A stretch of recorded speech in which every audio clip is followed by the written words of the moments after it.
Outra treta que é muito boa, e essa aqui eu quero entrar, tá?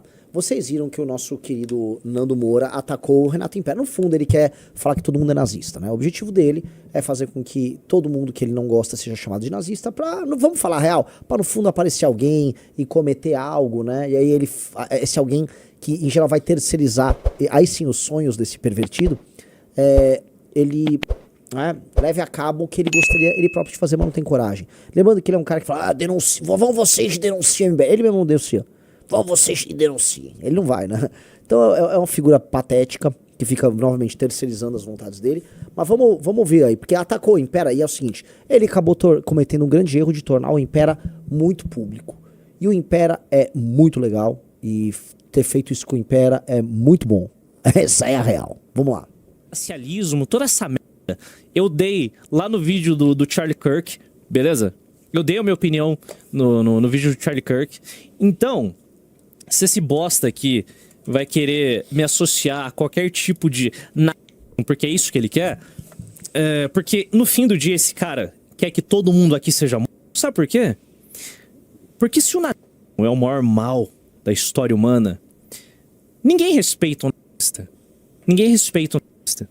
Então se você cola a pecha de nazista em mim, por exemplo, alguns psicopatas que assistem ele, ou canais de esquerda, ou nazistas, vão querer me matar. É isso. Esse cara aqui tá colocando a minha vida em risco. A vida de todo mundo do MBL, a vida de todas as pessoas que são associadas de alguma forma à bolha da Valete, o Enguia, todo mundo. Beleza? O Enguique, por ser brother de todo mundo da Nacional, ser meu amigo, ser amigo de todo mundo ali, da rapaziada da Valete, Antum, Pessoa, o BH, o Enguia, na visão desse bosta aqui, o Enguia. Ou seja, dá pra meter a faca no Enguia. O Enguia que fez o que esse cara nunca fez na vida dele, o conteúdo que ele produziu. O conteúdo que o Enguia produziu é algo que o Nando Moura jamais sonhou em produzir. O risco que o Henrique se colocou, o Nando Moura não se coloca, porque ele tá encastelado só uma pausa, da casinha dele Henrique, no condomínio. Só pra vocês saberem, é um cara que, se bobeira, ele tá aqui assistindo a live. Ele é um cara que arrumou briga com nazistas, mesmo. Tomou cancelamento, ameaça a pau. A dar com pau. Esse é o Henrique. Que é o tipo de gente, estou denunciando o meu cabelo, estou denunciando o cabelo, estou muito bravo, eu tô bravo, eu tô bravo, condomíniozinho dele de alto padrão, caro pra caralho. Ele tá encastelado. O Henrique não, o Henrique tá exposto, eu tô exposto.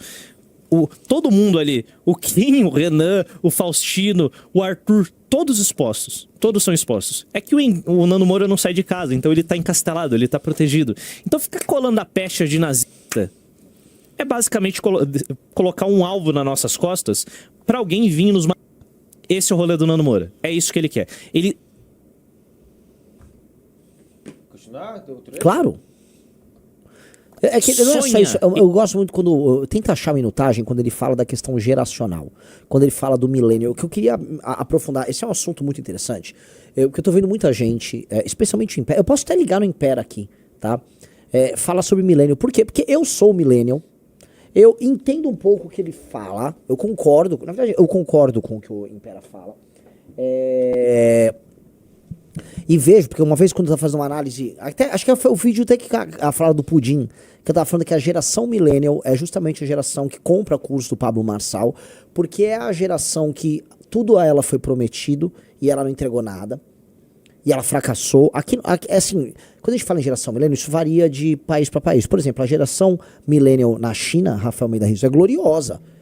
Os millennials chineses deram muito certo, o mundo deu certo pra eles. Talvez millennials indianos também, né, comparado com as gerações anteriores, sejam muito otimistas. Não é o caso do millennial norte-americano e definitivamente não é o caso do millennial brasileiro. O millennial brasileiro tá comprando curso de pudim, curso, sei lá, aprenda a fazer bolo de pote pra tentar sobreviver e tentar arrumar, vamos dizer, justificativas para que a lógica do mundo dele volte a fazer sentido, porque, volta a colocar, eu sou dessa geração que nos anos 90 estava estudando, e porra, estude, entra na faculdade, você vai arrumar um emprego legal e você vai progredir. Isso ruiu, porque o mundo que nós conhecíamos, todo ele se alterou, a dinâmica sobre o que é uma carreira, o que é trabalho, mudou. Houve uma crise muito grande, foi a crise do subprime de 2008, que ela pega o milênio que tava, né, começando a carreira e a casa cai. E a casa cai feio, tá? Então, é um tema muito, muito interessante. Eu gosto de falar desse tema também, e eu gostaria de pegar o que o Impera fala. Talvez o Impera está no começo da live do Impera, tá? Eu vou fazer o seguinte, eu vou ligar no Pardo, espero que ele atenda, não sei se ele tá ao vivo agora. Impera. Vamos ver se ele atende. Pessoal, ele vai pra academia à tarde, eu sei, mas vamos ver. Acho que ele não vai me atender.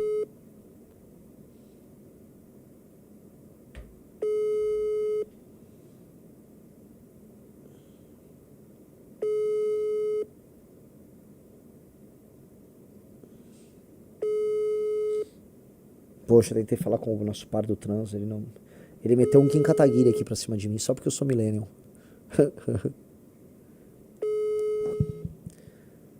Vamos lá, eu vou entrar nesse assunto geracional. Tenta ver no começo. Faz o seguinte, enquanto eu tô falando aqui. Eu achei na descrição nessa parte aqui. Quer toda vez isso aqui?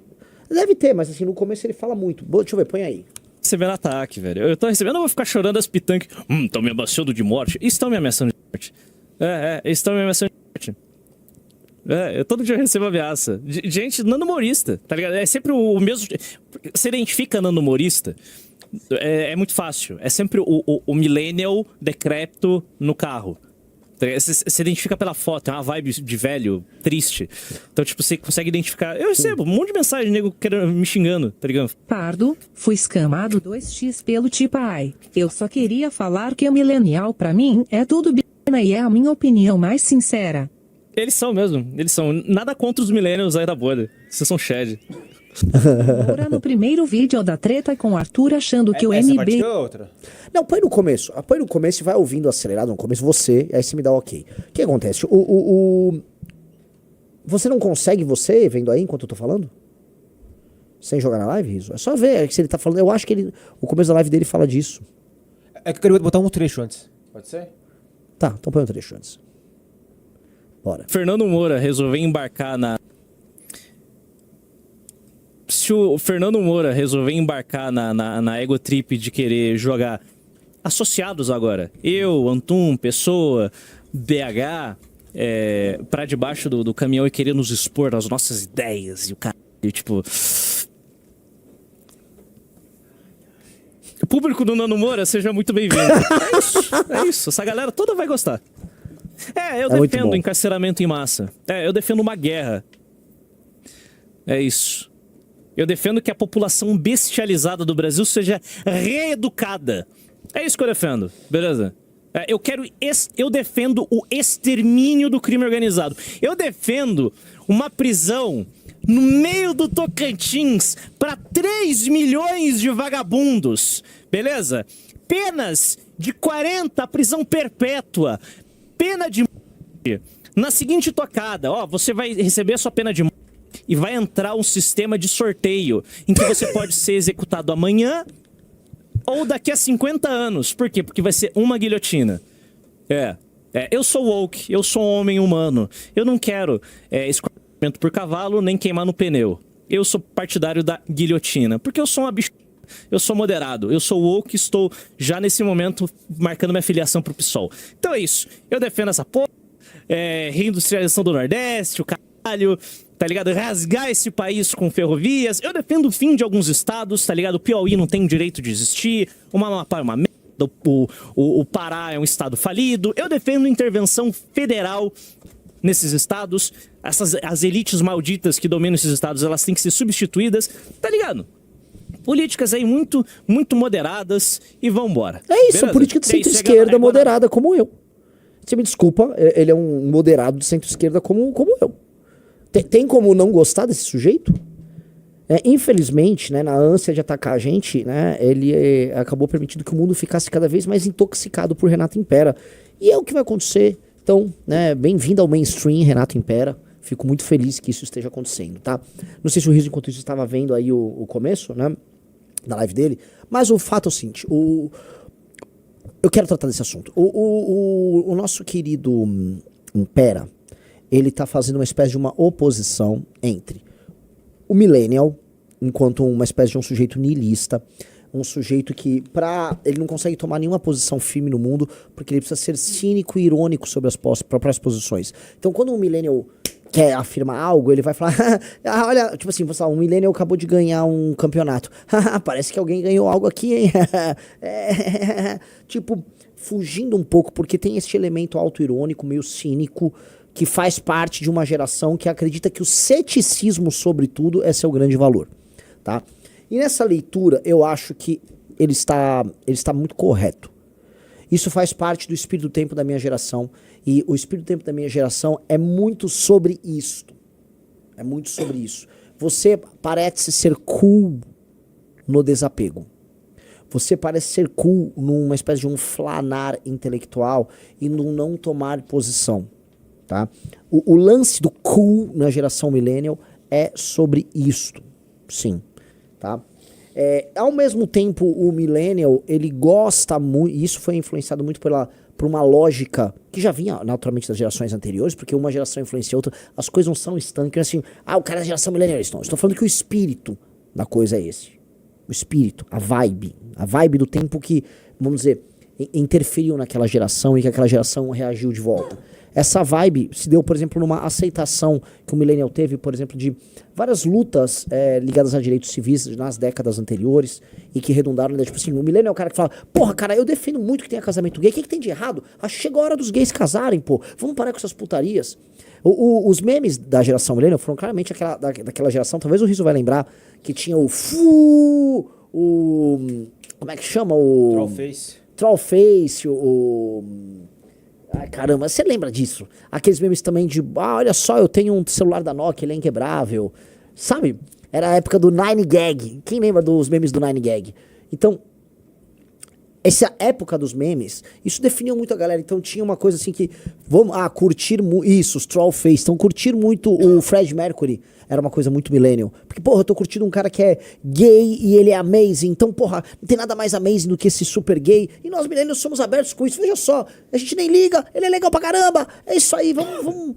Só que isto significou para o millennial, nessa lógica talvez, uma desistência em se posicionar, em acreditar em sistemas, vamos dizer, no mínimo atemporais, em termos de valores morais, em termos de condução, em termos de posição deles sobre o mundo. Eu sei que era assim. E eu vou dar um exemplo aqui, ainda que os personagens e também os autores não fossem millennials, tem algo que eu ia falar que tem a ver com a Gen Z e os millennials. Vamos lá, eu sou millennial, mas eu não me vejo nesses termos. Tá? Por mais que eu tenha sido assim por um tempo bom da minha vida. Boa parte da minha vida eu achei que eu negar tudo e ser meio... era o legal. Vários caras foram assim. Vários caras. Tá? O Arthur também teve essa fase. Inclusive teve um dos grandes movimentos, foi o movimento ateu, né, que teve ali nos anos 2000 e tal.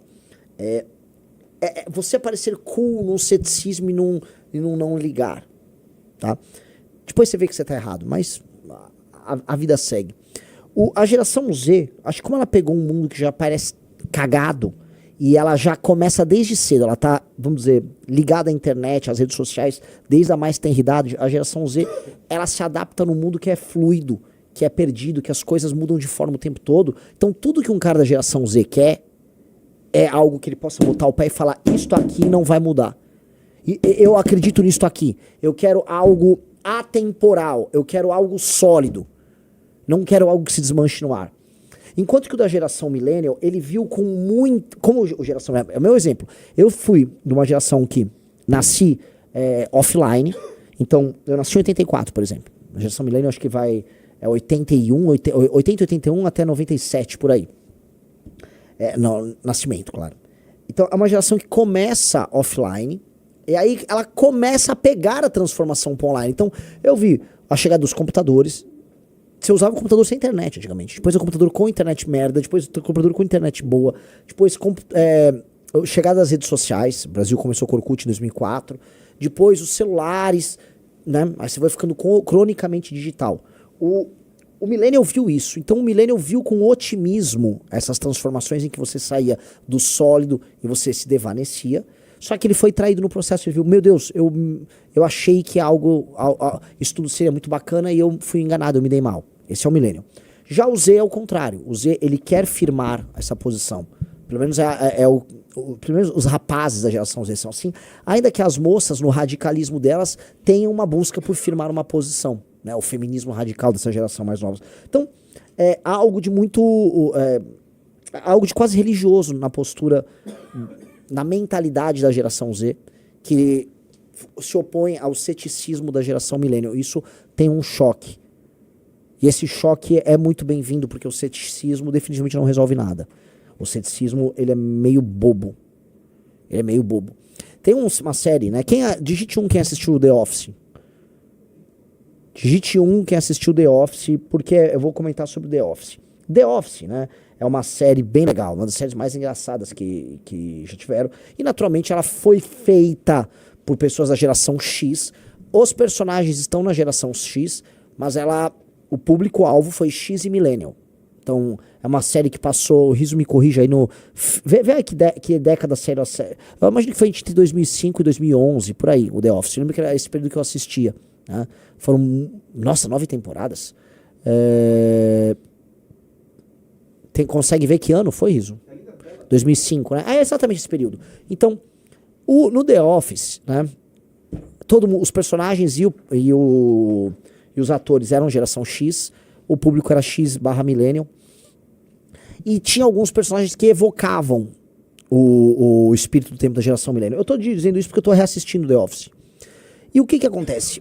O personagem que as pessoas mais gostavam, ele foi feito para ser o protagonista, porque por mais que o Michael Scott seja o protagonista, né? Vocês sabem, o cara do Vídeo de 40 anos, Stephen Carell, que é um grandíssimo ator. Adoro ele, muito engraçado, chorava de rir com ele. O personagem principal era o Jim Halpert. O Jim Halpert era como se fosse a consciência da pessoa comum por trás da loucura daquele escritório. Certo? O Jim Halpert, por mais que se eu olhasse ele, naquela época ele é um cara da geração X, ele é um X transicionando para Millennial, ele tinha o espírito do Millennial. O Jim Halpert era o Millennial. Então, ele tinha piadas autoirônicas, ele era meio autoirônico, ele demorava para se posicionar, ele tinha um romance com a Pen que demorou para acontecer. Então, toda aquela coisa meio meio autoirônica, meio se zoando, um não pertencer, né? Um não botar o pé, tudo aquilo colocava para mim o seguinte, né? Reassistindo, o Jim Halpert, ele é meio que o espírito do Millennial. Meio que o espírito do Millennial. Por mais que ele não fosse Millennial, mas aquilo é um produto feito pra geração Millennial. Então, a galera Millennial se identificava muito com o Jim Halpert. O Jim Halpert era o único cara cool no escritório. O cara legal do escritório ali do The Office era o Jim. Né? E quem era o cara que era considerado o cara mais tolo e bobo do The Office? Já assistiu The Office, Rizzo? Não. Tá, era o Dwight. E por que o Dwight era pintado como um bobo? Por várias razões, mas o Dwight, ele tinha crenças sinceras e verdadeiras. Então, na série, um cara com crenças sinceras e verdadeiras como o Dwight é vendido como alguém completamente inadequado. Então, a graça do humor do Dwight é sobre a inadequação dele no mundo. Ele não se adequa porque ele tem crenças muito claras e as crenças se tornam ridículas. O Dwight, em grande medida, ele antevê o que é a geração Z. E se você olhar o Dwight, você fala, porra, o Dwight ele tem crenças verdadeiras em tudo. Já o Jim, ele é o Millennial. E naturalmente o Jim, inclusive no duelo pra ver quem se torna o sucessor do Michael, o Jim é o cara que ganha, porque, né, o espírito do tempo é pro Jim. O Jim com suas autoironias, com suas indecisões e tal. É muito legal a gente acompanhar na cultura pop isso, porque essa lógica que o Império tá criticando ali, do Millennial versus o Z, é uma lógica que ela é construída na cultura pop. A cultura pop, ela reflete uma lógica, uma maturação de um processo histórico que vai dar naquilo, né? E ele deu nisso. Então, a minha geração é a geração do Jim Halpert, que preza por esse ceticismo, preza por uma espécie de uma ausência de sonho, que vê beleza nisso, nesse fluir leve, nessa leve descontração. E o se entregar verdadeiro do Dwight é tratado como muito ridículo, como muito bizarro. Mas o Dwight, se olhar direitinho, ele é retratado como um extremista de direita. O Dwight é retratado. Então, se você pensar, o Dwight literalmente é o jovem da geração Z, da nossa época agora, sendo construído, cara, 20 anos atrás, que a série começa em 2005. 20 anos atrás, o Dwight, ele começa a ser construído nisso. Então o Dwight é construído ali e o Jim ali. O Jim não tem respostas pro mundo de hoje. O Jim claramente votou no Obama. Claramente o Jim votou no Obama. O Obama representava isso. O Obama tinha aquela coisa do change e tal, mas ele era cool, ele era leve. Entendeu? Tinha uma leveza no Obama.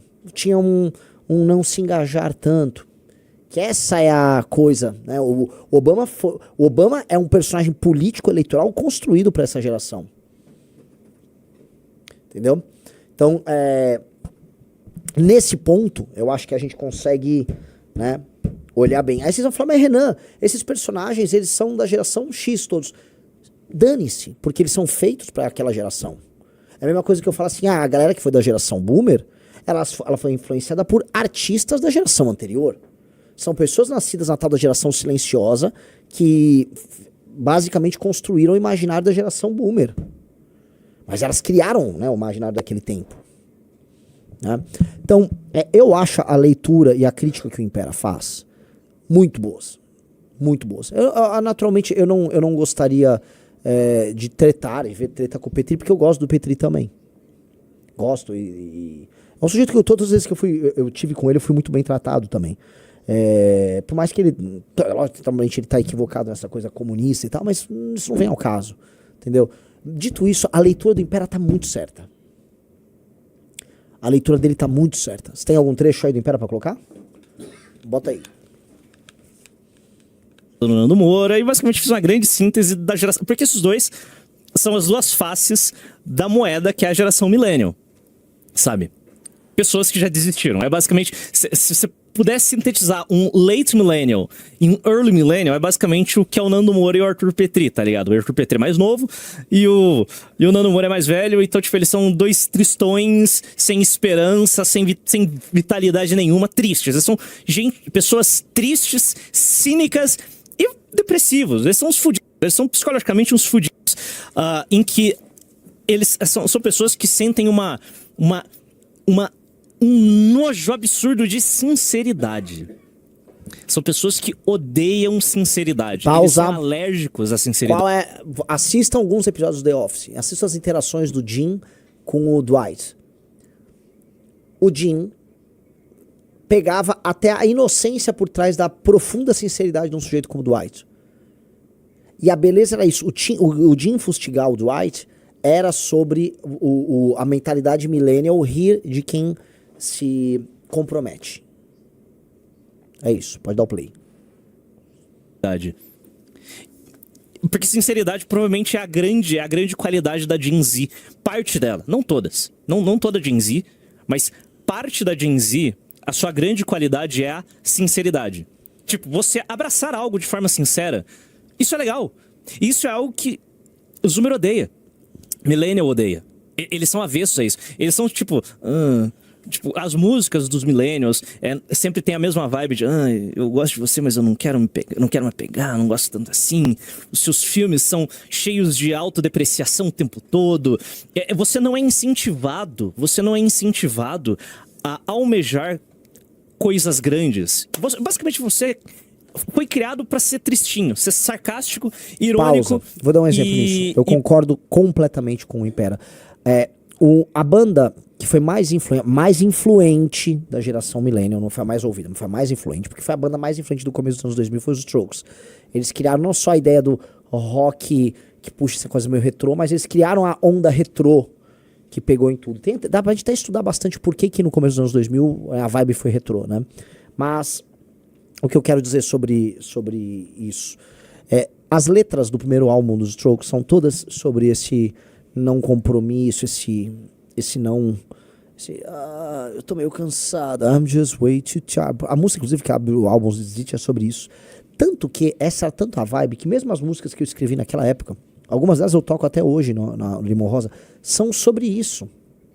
Sobre uma relação meio Até as meio românticas são sobre isso.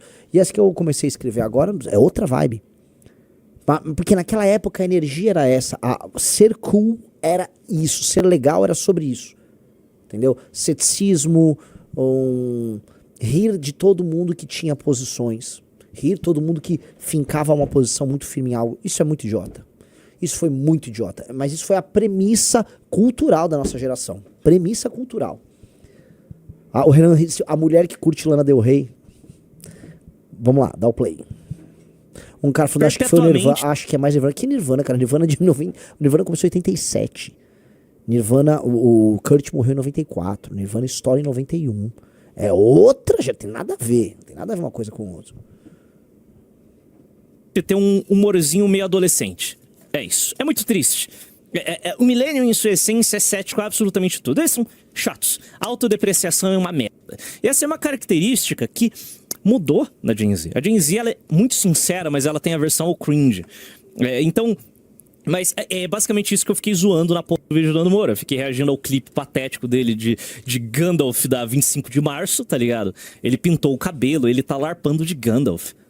Meu irmão, eu vi um comentário nesse vídeo aqui em que eu dei uma zoada no meu amigo Wallace Mesquita, que é um zoomer também, que meteu uma referência a Senhor dos Anéis na abertura de Inimigos da Nação. Eu sou um fã de Senhor dos Anéis. Eu não odeio Senhor dos Anéis. Eu só não tenho a história da Terra-média, aqueles 12 volumes, e aquele livro que saiu recentemente, o da capa azul, que eu esqueci o nome. A natureza da Terra-média. De resto, eu tenho absolutamente tudo. Eu gosto de Senhor dos Anéis. A questão não é essa. A questão é que o Nando Moura, ele se leva tão a sério que ele larpa de Gandalf. Sim, sim. Esse ponto é realmente muito ridículo. Porque o cara, ele quer se colocar como um profeta do ceticismo. Ele é o profeta do ceticismo. Então, ele quer construir um imaginário ao redor dele, tá? E uma linguagem muito comprometida num discurso de descomprometimento, em que ele mostra como ele critica todo mundo, né? É como se você construísse, né, todos os Lusíadas ao redor do Velho do Restelo.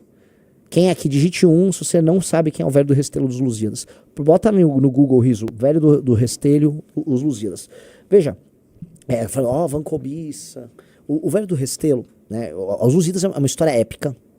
E é muito bom, muito bom. Pega ali, tem o trecho do Velho do Restelo aqui, ó. Ali, ó. O Lusíadas é construído ao redor de uma história épica em que o Camões pretendia que os lusitanos, que o povo português, tivesse uma grande jornada, uma grande aventura tão poderosa para eles quanto foi a Eneida para os romanos, quanto foi a Ilíada e a Odisseia para os gregos. É o épico português. E é maravilhoso, Lusíadas. Lusíadas maravilhoso. E, né, é sobre uma jornada poderosa, liderada por um guerreiro heróico, que era o Vasco da Gama, e os outros portugueses. E ele narra de maneira épica a ida do Vasco da Gama e seu regresso a Portugal. Com parada em ilha, com ninfas, a porra toda é animal. Se você não... eu não gosto dos Lusíadas. Você é um bosta se não gosta do Lusíadas. Você é um bosta. Você não gosta da Ilíada também. Entendeu? Você é um bosta. Há um personagem lá que chama Velho do Restelho. O Velho do Restelho, ele é como se fosse uma consciência alertando, né? Vocês ficam cobiçando grandes coisas, é aí que vem a queda, tá? Veja só, o Velho do Restelo é um personagem fictício de Lusíadas, de Luís Camões, que aparece no canto 4 para representar uma oposição crítica ao projeto expansionista português. Com um discurso de pessimismo e advertência, ele contesta a ambição, a glória de mandar e a vancobiça que move os navegadores, alertando para os perigos e desastres que esperam o reino e seus súditos. Quem é o Velho do Restelo? Caráter, é um velho de aspecto venerando que se manifesta na praia do Restelo, em Portugal, em Lisboa, no momento da partida da frota de Vasco da Gama para a Índia. Discurso. As suas falas são uma crítica à vaidade e à ganância que impulsiona a viagem de descoberta, que para ele representava uma fuga da realidade, um desvio de atenções e um enfraquecimento do país. O que acontece? O Velho do Restelo é como se fosse, novamente, um espírito.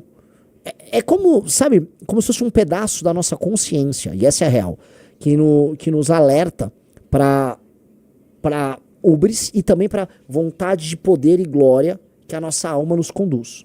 Então a nossa alma tem uma vontade de expansão gigante, especialmente a dos melhores homens. Os melhores homens, quando eu falo homens, incluo todos, os melhores humanos, eles têm uma vontade de expansão, uma vontade de, sabe, quero cruzar o mar, eu quero o infinito, eu quero saber o que tá lá do outro lado, eu quero conquistar, eu quero botar meu nome na história. Esses são os caras que fazem a história acontecer. A roda da história é movida por esses caras. Só que eles movem essa roda e muita merda acontece no processo. E a real é, muita merda acontece quando você move a roda da história. Vai dar merda, mas é a história também. São as duas coisas. Tipo, o Alexandre o Grande é meu ídolo, ele é demais. Cara, mas ele matou um monte de gente, ele destruiu Tebas, ele cometeu atrocidades no caminho. Entendeu? O Júlio César é incrível, o Júlio César, incrível. Cara, ele cometeu um genocídio com os gauleses. Entendeu? Mas era o Júlio César, cara, assim. Quem move a roda da história faz isso. Então, tem esse elemento de consciência do alertar pra essa cobiça.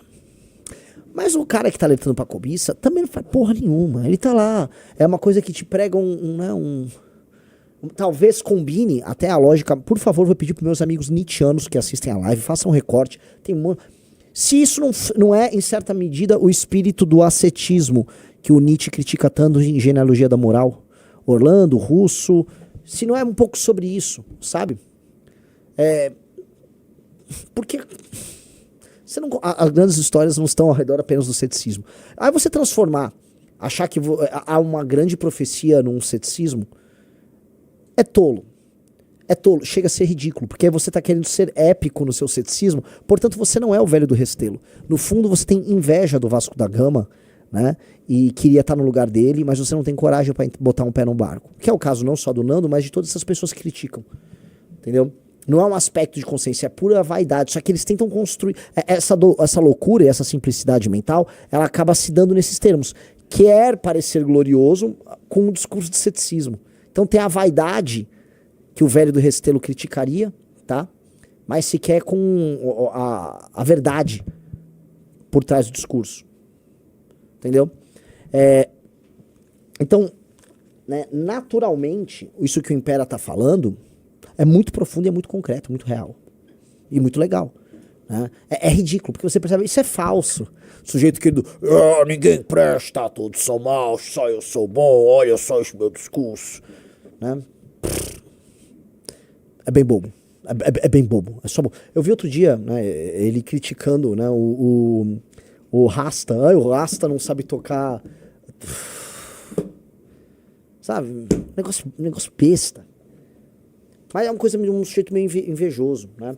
Deixa eu falar, eu não... Muito obrigado por assistir até aqui.